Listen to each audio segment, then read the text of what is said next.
Well, joining us live now is Shadow Finance Minister Jane Hume. Jane, good morning to you. And there could well be another rate rise to come.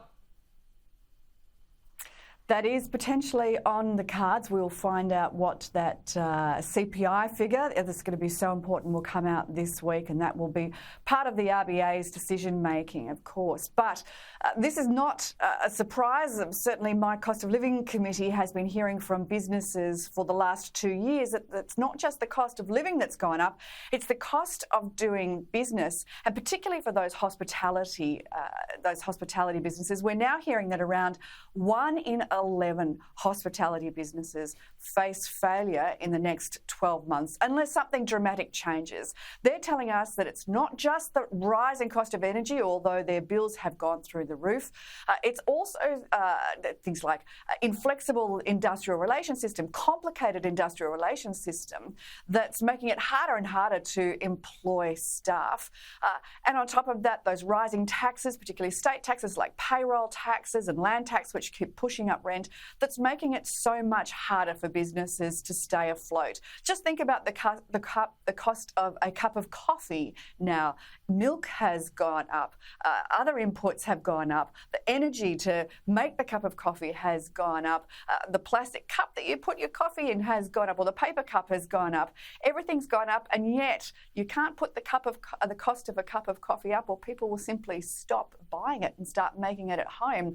And fewer and fewer customers are coming through the door with less and less disposable income to spend, because their disposable income has gone down by around 7.8% in the last 2 years. Yeah, if inflation doesn't come down, these businesses will keep suffering. Well, the problem is, there's no short-term fix or no short-term solution to any of this, is there? Because there's not likely to be a rate cut until sometime next year.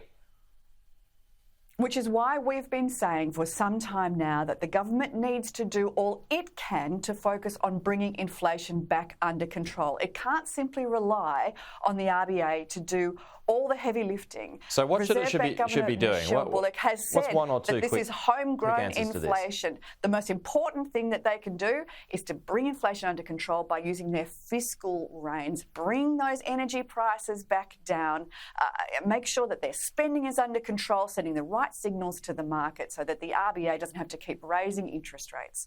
That's the way to bring inflation under control. And quite frankly, the Albanese government has failed to do that. Well, I mean, the energy situation, though, it's so haphazard that, that's unlikely. I mean, that's a product of years of policy failures.